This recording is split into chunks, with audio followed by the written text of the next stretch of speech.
నాకు birthday wishes చెప్పిన అక్కలకి, చెల్లెళ్ళకి, అందరికి, అన్నలకి, తమ్ముళ్ళకి అందరికి పేరు పేరున థాంక్ యూ సో మచ్. అట్లనే నా బర్త్‌డే అసలు ఎక్స్‌పెక్ట్ జేయలేను. ఇంత జరుగుతదని ఎక్స్‌పెక్ట్ జేయలేను యాక్చువల్లీ. నాకు ఇంట్రెస్ట్ లేదు. 1% కూడా ఇంట్రెస్ట్ లేదు. బర్త్‌డేకి 2 డేస్ ముందు నుంచి కూడా అమ్మగాడు అంటుండు, "ఇంకా నువ్వు బర్త్‌డే చేసుకుంటావు, ఇంకా నువ్వు కేక్ కట్ చేస్తావు, ఇంకా నువ్వేమైనా చిన్న పోరనివా? ఆ! నీకే ఇంకా గట్టిగా అనుకుంటే ఇద్దరు చిన్న పోరగాళ్ళు అటు ఇటు ఒక్కళ్ళు తిరుక్కుంటా డాడీ, డాడీ, డాడీ అది ఇయ్యవా, ఇది ఇయ్యవా అనుకుంటా నిన్ను అడిగేటోళ్ళు. అట్లాంటిది నువ్వు కేక్ కట్ చేస్తావా? అవ్వా! అది ఇది అనుకుంటా ఫుల్ ట్రోల్ చేస్తుంది నన్ను. నాకసలు దాంతోని ఇంకా ఇంకా ఇంట్రెస్ట్ లేదసలు. గట్టిగా చెప్పాలంటే చేసుకోవాలని ఫీల్ లేదు. ఫుల్ షాకు.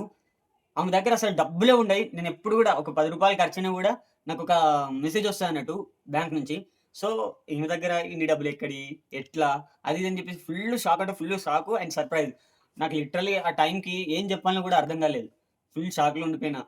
నేను చాలా ఇయర్స్‌గా అనుకున్నా. ఆ బర్త్‌డే గిఫ్ట్ ఎప్పుడో చాలా డేస్ కింద జెప్పిన. చాలా ఇయర్స్ గూడా అయితుంది గావచ్చు.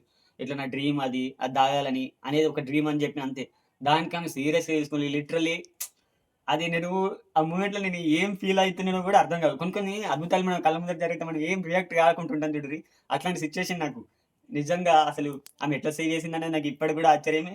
ఆ డబ్బులు సేవ్ చేసి అది కొనుకొచ్చి 2 డేస్ లిటరల్లీ 2 డేస్ ఆమె నాకు తెలకుంటే దాచిపెట్టిందట. నుంచి కూడా నన్ను ఆట పట్టిస్తూనే ఉంది. ఏమని? "అవ్వా! నువ్వు కేక్ కట్ ఇస్తావు. ఇంకా చిన్న పోరనువా నువ్వేమన్నా?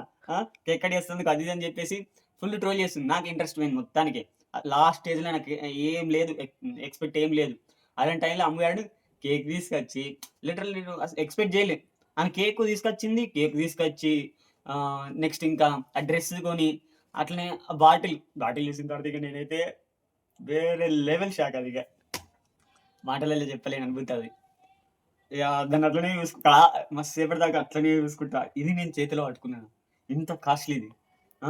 దాన్ని ఓపెన్ చేస్తున్నప్పుడు కూడా ఒక ఫీల్ ఇట్లా ఓపెన్ చేసిన తర్వాత ఇట్లొస్తది. టప్పని ఒక సౌండ్ వస్తది. ఆ సౌండ్ ఎక్స్‌పీరియన్స్ కూడా ఒక one of the best moments. One of the best moments. Entire బర్త్‌డేస్‌లలో one of the best moments. నేను పుట్టినప్పటి నుంచి one of the best moment. Literally ఎంత షాక్ అంటే అంత షాక్ అయిపోయినా. అమ్మో! దానికి ఎన్ని ఎన్ని లవ్ యూలు చెప్పుకునే సరిపోదు. ఎన్ని థాంక్ యూలు చెప్పుకునే సరిపోదు. ఎవ్వరు కూడా ఇట్లాంటివి చేయరు నాకు తెలిసి. నా భార్య నాకు జేసిందట్లా. నా పిల్ల నాకు జేసిందట్లా. I'm really very very happy. అంతే గాకుండా మేము ఈ బర్త్‌డే రోజు మొత్తం జేసిన ఏందన్నది ఒక ఫుల్ వీడియో వస్తది. షార్ట్స్ వస్తాయి. వీడియో వస్తది. తప్పకుండా చూడుల్లి. ఆ వీడియోలన్నీ చూడుల్లి. నెక్స్ట్ వచ్చేటియి అన్నీ అవే వీడియోస్. సో, మళ్ళొకసారి నాకు బర్త్‌డే విషెస్ చెప్పిన ప్రతి ఒక్కళ్ళకి, అక్కలకి, చెల్లెలకి, తమ్ముళ్ళకి, అందరికి పేరు పేరున థాంక్ యూ. బాయ్.